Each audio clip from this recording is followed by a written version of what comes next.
really hope you like this video. Just subscribe, like, and click the bell to be notified of more content just like this. Delighted to welcome John Richardson and Charlie McCann again to another episode of the fabulous Zoomers. Rico, Rhian, Brewster, 23.5 million to Sheffield United. They need him, don't they? Well, very strange. I mean, why are Liverpool selling him? I mean, this was 12 months ago, one of the brightest kids on the cop, if excuse the pun. You know, he was well thought of. They thought he was going to go and rival, you know, the front three. Obviously, something hasn't happened. He hasn't moved on. It's a bit of a risk. I did see him play for Swansea a couple of times, and you know, he looked decent. But a big gamble for Sheffield United, but a little bit strange about what's gone on at Liverpool, to be honest, Rob. They're talking about Shaqiri going as well. Charlie, it just shows you, doesn't it? He was literally the cop of the North, really. You know, won the Under-17 World Cup. I watched him at Swansea. We're family, big fans of his, and you know, you want a young kid to come through. Are you surprised he's gone? No, not really. But I think Liverpool sort of.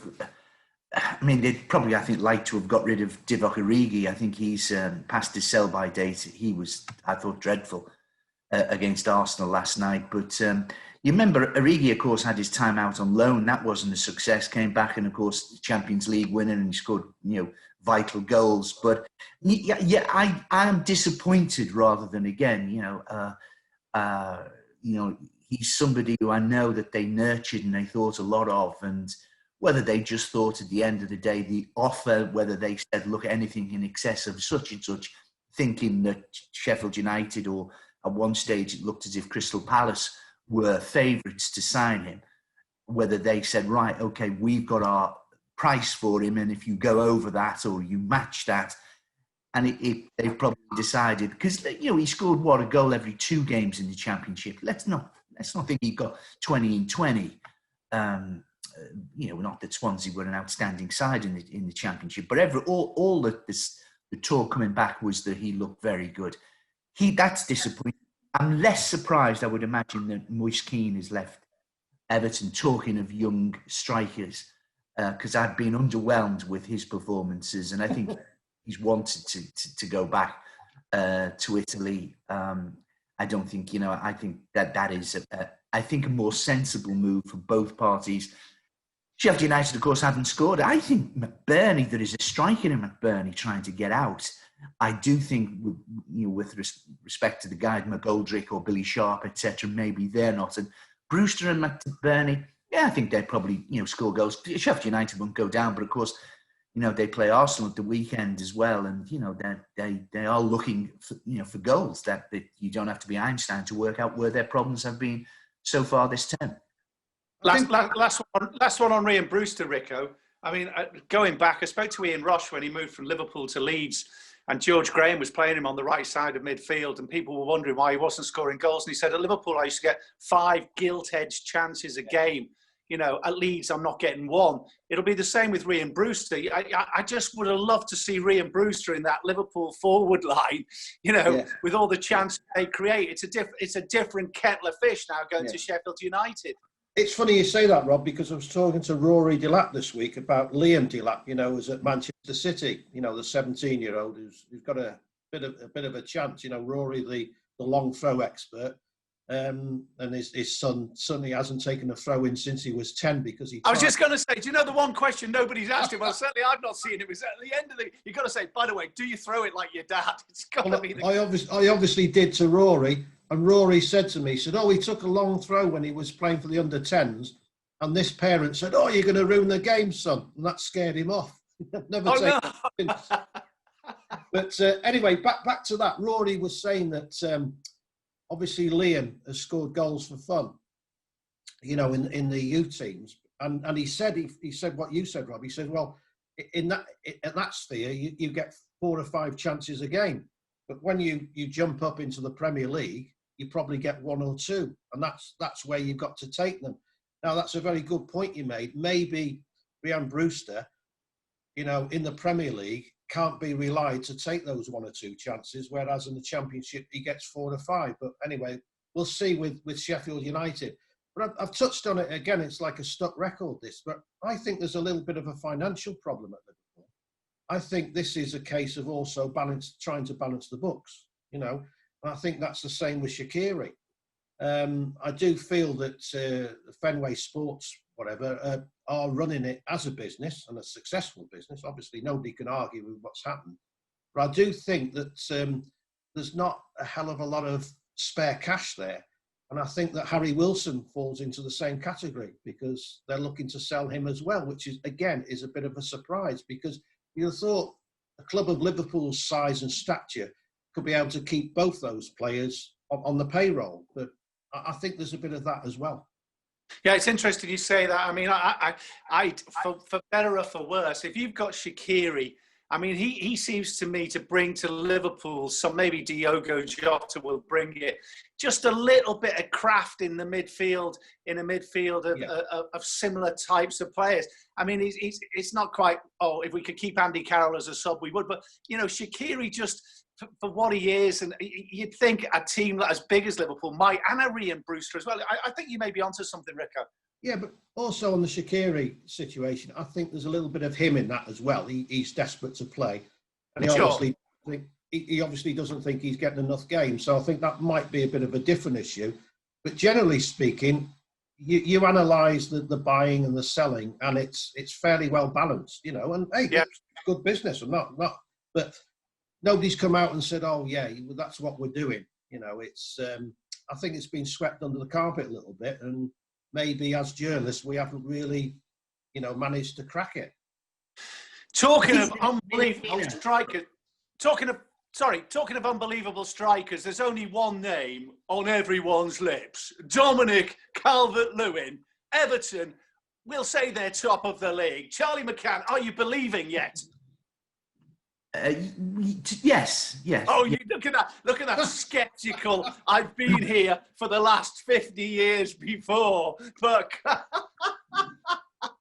I'm watching Everton in a new light because of you at the moment.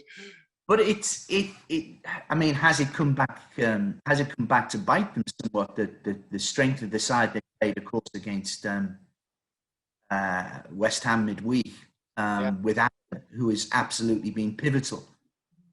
Absolutely pivotal. And of course, here at this moment in time, we don't know how long adductor stroke groin injury is going to leave him out. If, of course, it leaves him out at all. But I mean, I would be staggered if he played tomorrow. Really be surprised. Sorry, we lost you there, Charlie. Say that again. We just lost you a little bit. Say that again.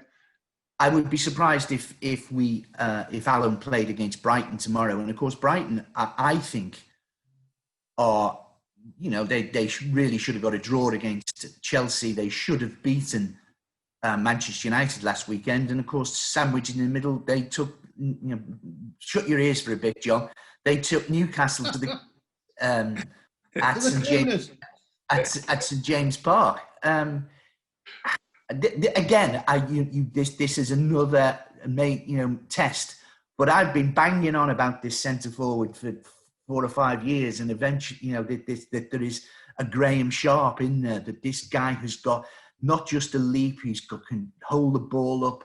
Yes, his striking capabilities were sketchy, but I think for some reason, this, you know, Ancelotti's told him, you know, and a fabulous statistic about, you know, when he played, was it when he managed it, was it Insigne at Milan, and such. What 80% of his goals were scored with his first touch, and that's the great thing that Calvert-Lewin is getting these goals from.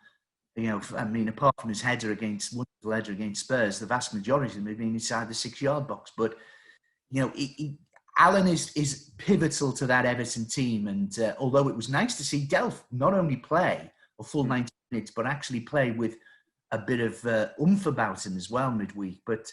I think Brighton will be a real test, and when you think that Everton's next game, of course, is the Merseyside derby. Do you know what? You two make me laugh. Talk about my glass is half full or half empty. At the same time, Rick, I go to you. I mean, I was watching. I had one eye on Newport and Newcastle. Oh God! And I'm thinking, do you know what? If they could somehow win, I always thought somehow they'd find something. You know, you're in the quarterfinals of the Carabao Cup, and it's once again I'm thinking, oh no, there'll be but I mean, it's so positive for both your sides, isn't it? Is it? Yes, it has to be. It wasn't the other night watching Andy Carroll for God knows how long. I mean, have you ever seen a worse centre-forward performance in all your life? I mean, it was like he had divers boots on. Divers boots on. He couldn't move, you know. And the ball was being lobbed up to him, and nobody was near him, and it was shocking. I mean, we've said on this before that a fully fit Andy Carroll, yeah, you know, at times he's unplayable. But I think that Andy Carroll's days are numbered, judging by Look, that. the two of you, I've asked you, I've teed you up. Everton are looking, well, do you know what? I've teed you up. Newcastle are in the quarterfinals against Brentford of the Carabao. Oh, well, blah, blah, blah. On a positive note, if anybody's got that in the locker, he goes through the guy in the first half for a stupid tackle, John Joe Shelby. But that fella, I don't care what you say, love him or loathe him, he's got a touch of class about him. I'm a huge John Joe Shelby fan. I think he should be, well, if he motivated himself a bit more, he could be in the England squad. Malcolm McDonald, who I speak to quite regularly for pieces, he thinks John Joe Shelby is one of the best midfield players in the country because he tries that so-called impossible pass. Now, obviously, sometimes it doesn't come up. But against Newport, he was so... I don't know, he's looked disinterested at times and then obviously came alive with that fantastic goal. That's the problem with John Joe Shelby. He sort of, if he's not playing well, he seems to switch off. But no, he's a good player. He's a good player, Rob. Hey, they haven't won anything since 1969, so no wonder them like this. I don't know what. I thought for a little part of the show it would be, yeah, Everton are doing really well. Yeah, Newcastle are doing really well. But we'll brush over that. Listen, will we see a different approach to handball this weekend? I think everybody finally has come out and said, well, it's a complete and utter nonsense, and the referees now are going to treat it a little bit more softly. I'm not so sure it's going to solve anything. What about you? Me? I think it's ruining the game. So anything that improves it this weekend, you know, the better. I mean, why can't we just go back to the old rule of deliberate handball? Now, the only thing I would change from the old rule is, you know, when you're putting your hands up there, I mean, you know, I think that should be punished if the ball hits you because it's an unnatural position. But apart from that, keep to the old rules, deliberate handball, because at the moment, any ball that touches you on the hand for defender, then there's a penalty. Of course, that is direct contrast to last season when it was the opposite way round. You know, and any ball that hits a forward and it produced a goal was rubbed off. So it's a nightmare. But surely, you know, the referees are under pressure, aren't they? Even the referees don't like this one. This has come from, you know, Europe, the gods of Europe who come up with these rules. You've got people like David Ellery on there. Now, how can David Ellery come up with something like this? You've got Pierluigi Collina on it, in fairness, who was widely regarded as the best referee in the world. In answer to your question, hopefully we'll see more common sense tomorrow, this weekend. Charlie, do you believe that? Yeah, I think I've got a slightly different take. The penalty to me that should never have been given was the Everton penalty. The Joe Ward one? Oh, it was just scandalous. But whether that was because Everton, you know, kicked the ball against his arm 2 minutes before and two balls that hit him sort of on the arm from a yard away. In the end, it was a Kevin Friend, whoever was refereeing, thought, oh God, I've got to give this one. Haven't gone to the monitor. How the guy in Stockley Park said, you need to have a look at this. You should have just said, get on with the game and don't be so daft. Nothing to see here. I actually think Eric Dyer did swing an arm. I wouldn't have given it, but I don't think it was as poor a decision as Everton's penalty. And that's one of my, Everton again, you know, of getting the decision. I thought Everton only deserved a draw at Selhurst Park. I watched the game last weekend. And so with that in mind, I think You know, no Allen, possibly no Richarlison. You know, these are better times. Even Gilfie got an assist as well. His first. Do you know what? To be fair, I did smile because there was a story this week, and somebody put it to Ancelotti just about that. How do you get rid of the squad players? And Theo's name was made. I was just thinking straight away. He said, "Well, listen, we just can't squeeze him in the team, but we'd love to." It was like, come and get me. In any other word. Yeah. What I was going to say, is Jose Mourinho right, Rico, that Harry Kane, he's saying to Gareth Southgate, hey, rest him during these international games? Has he got a point? No, international football's as important as club football. If he wants to rest Harry Kane, rest him himself. I get fed up with this. I mean, people try and denigrate international football. But I'll tell you what, as a newspaper journalist, international football sells more papers. If England are playing well, we sell more papers, which shows that there's a massive interest there. You look at the TV ratings, international football gets far more than club football. So, I know the Premier League is the demigod and, we should all bow to it. But international football is important. It has to have its place in the calendar. Now, it is a concertina, calendar. And I do accept, there's too many games being played and something has to go somewhere. But why should it always be international football? People dropping out through so-called injuries. That's been going on for years, hasn't it? Club manager. Well, Ryan Giggs hardly ever played a friendly for Wales. I wonder who was telling him to do that. So, international football for me is very important. And it's Jose Mourinho. If he thinks that Harry Kane needs a rest, then he should rest him. Are you a club or country man, Charlie, or both?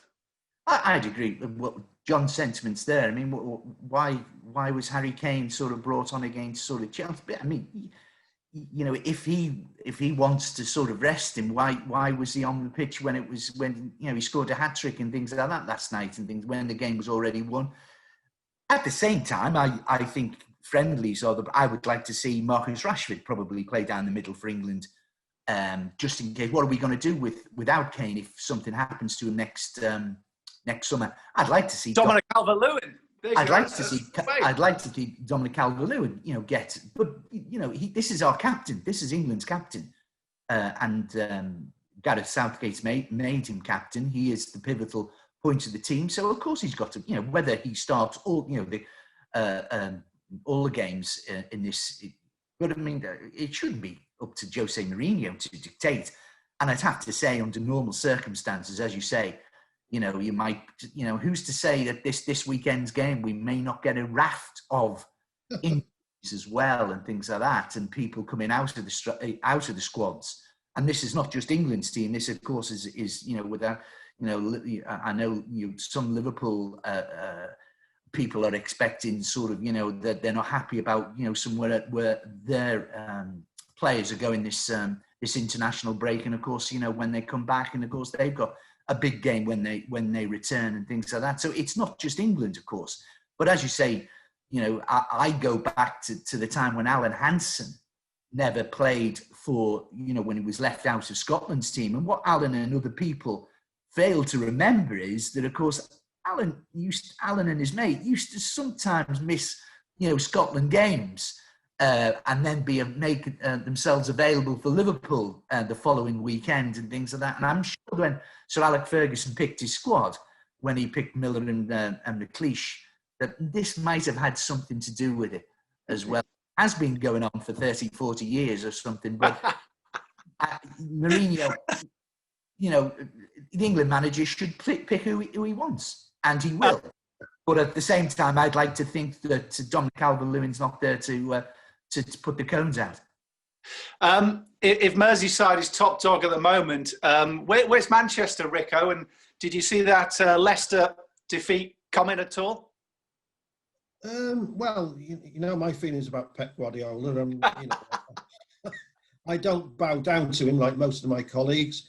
I could see it becoming, because let's be fair. Manchester City have been magnificent over the last few seasons, but I do think there's a change in the guard at the moment, and some of the replacements aren't as good as as we've seen over the last few years. Leicester can do that to teams. They're very good on the break. They've got some. Harvey Barnes is on fire, isn't he? Jamie Vardy's always going to score goals, although that was a help with penalties. I just feel that also that the mighty Pep Guardiola, the tactical magician, got it wrong again.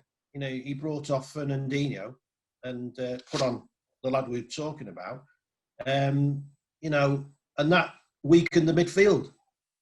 Weakened the midfield, and that gave Leicester a clear run, because then Rodri was left by himself as a sort of the holding midfield player, and Leicester ran riot, and a little bit like his selection against Lyon, in the Champions League. I think the mighty Pep has to have a good look at himself.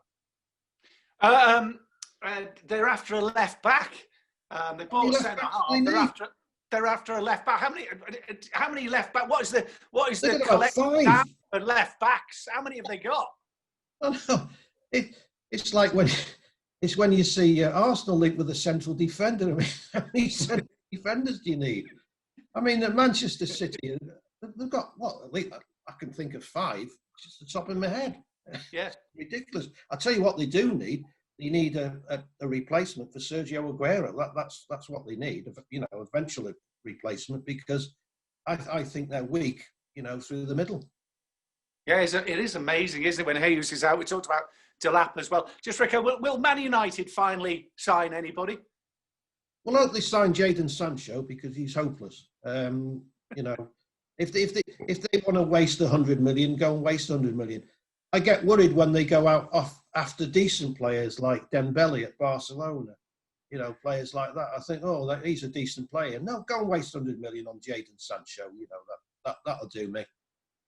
You're not a particular Jadon fan either, Charlie, are you? Poor Jadon. No. Not watching. No, I think Jadon will be fine with our sort of criticism ringing in his ears. God love him. It doesn't look as if they're going to get that one over the line, which will be so frustrating for Manchester United supporters when you think, Liverpool, it was a quiet weekend window rather for Liverpool, and the next thing, bang, bang.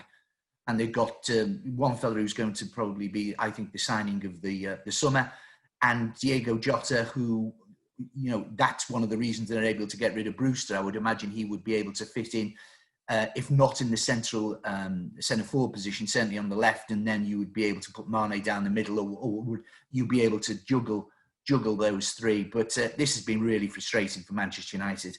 I never thought it would get to this.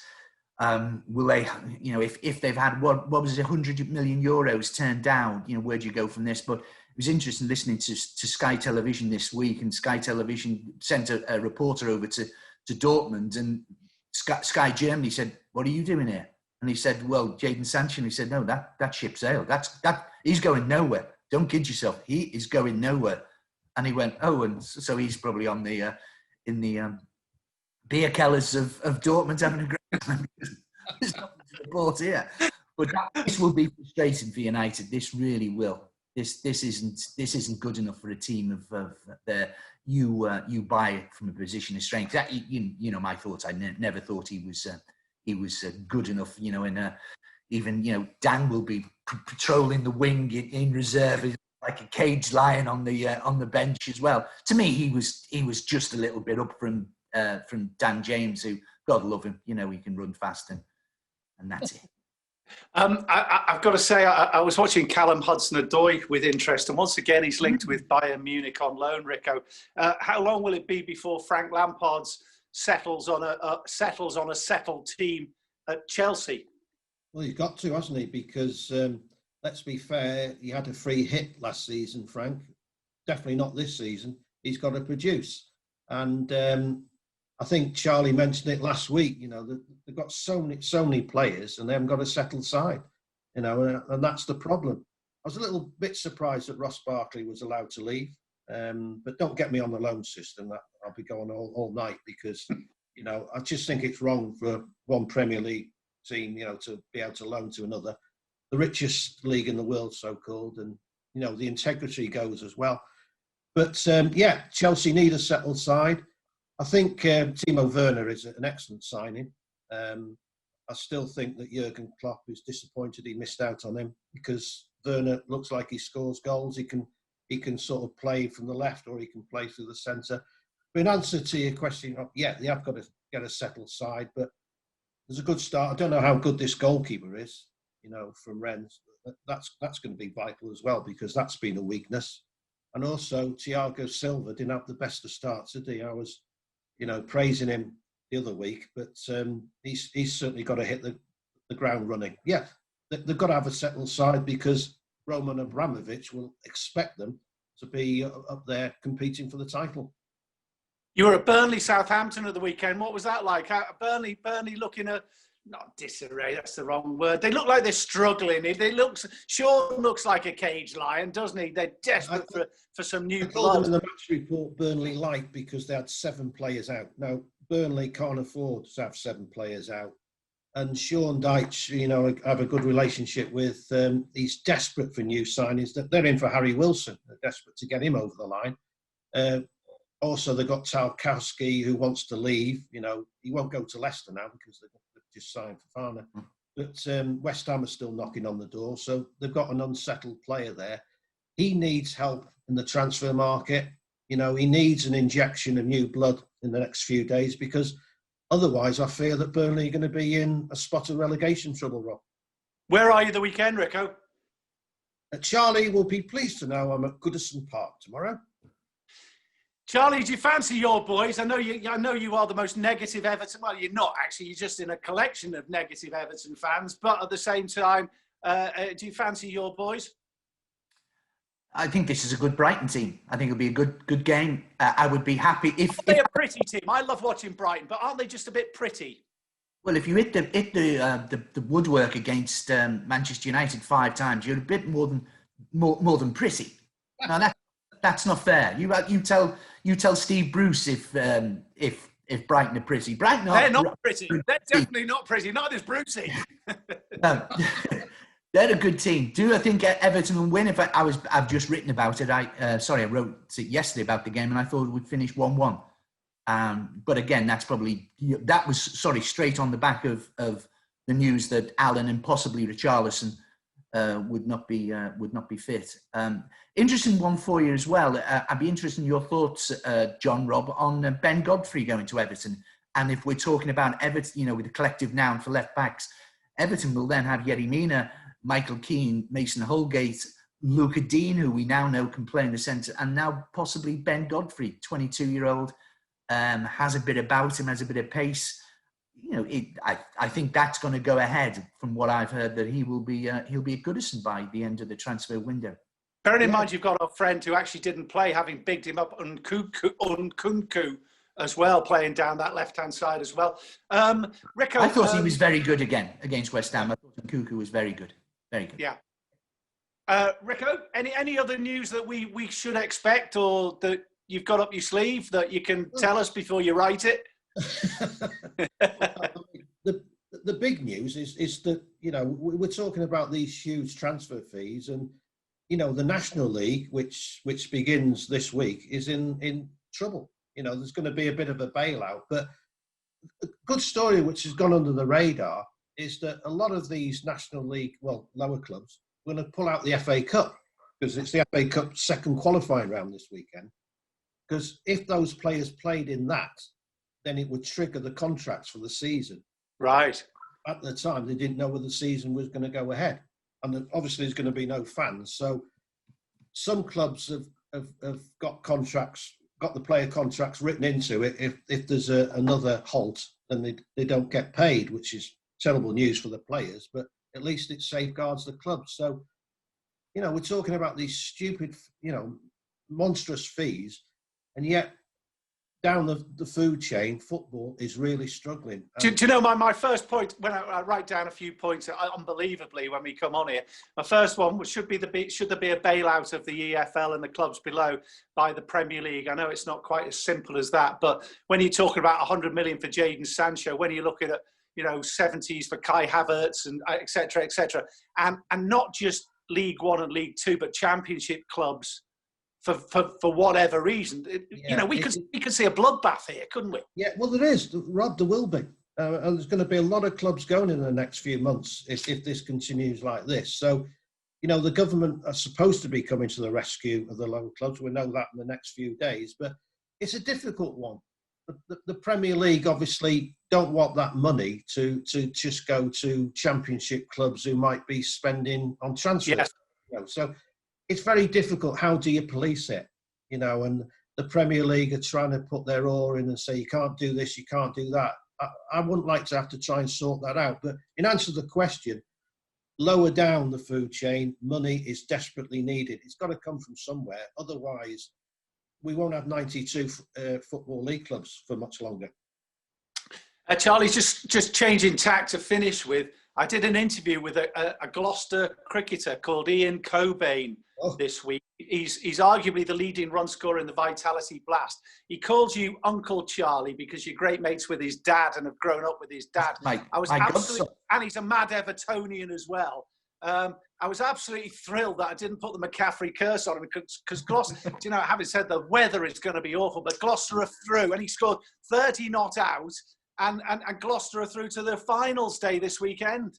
Yeah, but as you say, that can you imagine, Rob, how the world has changed. Finals day, I remember when it used to be the Gillette Cup final, first Saturday in September, and whoever won the toss stuck the opposition in.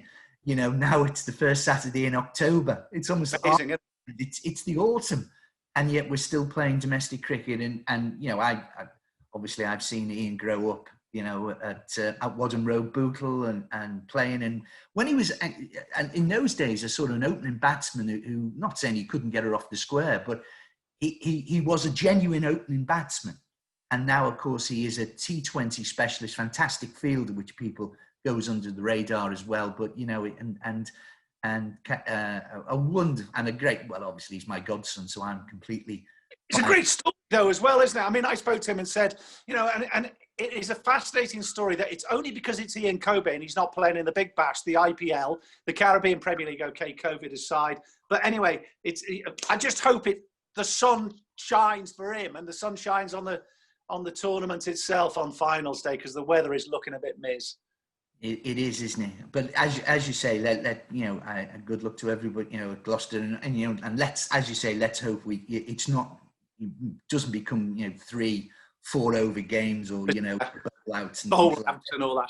Let's hope we can get a game in.